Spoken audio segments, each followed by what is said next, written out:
Hi, I'm Sarah Susak, and I'm going to share just a little bit of my story today to help Craniofacial Australia raise awareness for the really important work that they do to support patients and families who are living every day with craniofacial conditions, deformities or injuries of some nature, of different types of severity.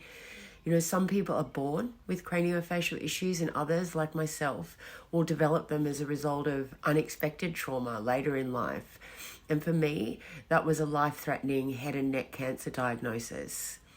I underwent 19 hours of reconstructive surgery to remove the tumour as well, and 6 weeks of daily radiation. And whilst they did successfully remove the cancer, I was left with some pretty obvious craniofacial challenges that I'm still managing 6 years later. My leg bone, my fibula, skin from my leg and veins were all used to rebuild a new jaw and an entirely new palate inside my mouth. My left nostril is not functioning, it collapsed, and you can see my eye sunk back into my head, causing a protruding eye sort of lid.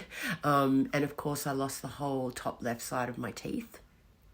You know, the craniofacial issues that I've been dealing with have been really varied and really long term. Some more simple, some, others difficult, but they've included things like osteoradionecrosis, which is just a fancy word for bone death, meaning my new bone is pretty fragile.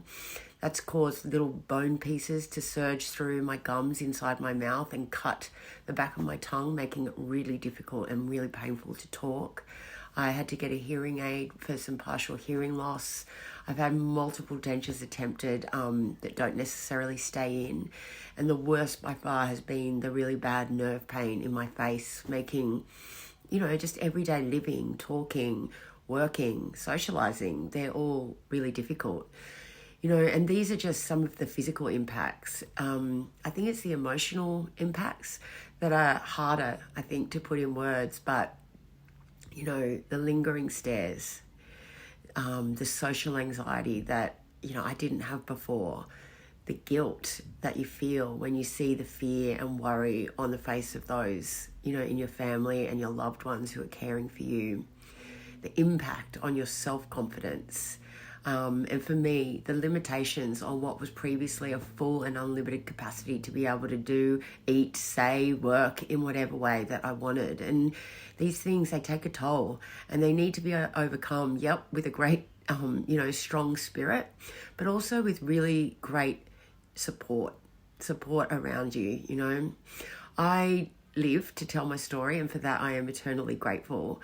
But I share it now because I want people to know just a little bit more about what it feels like to live with craniofacial issues. I want people to be inspired to help others who go through these struggles every day.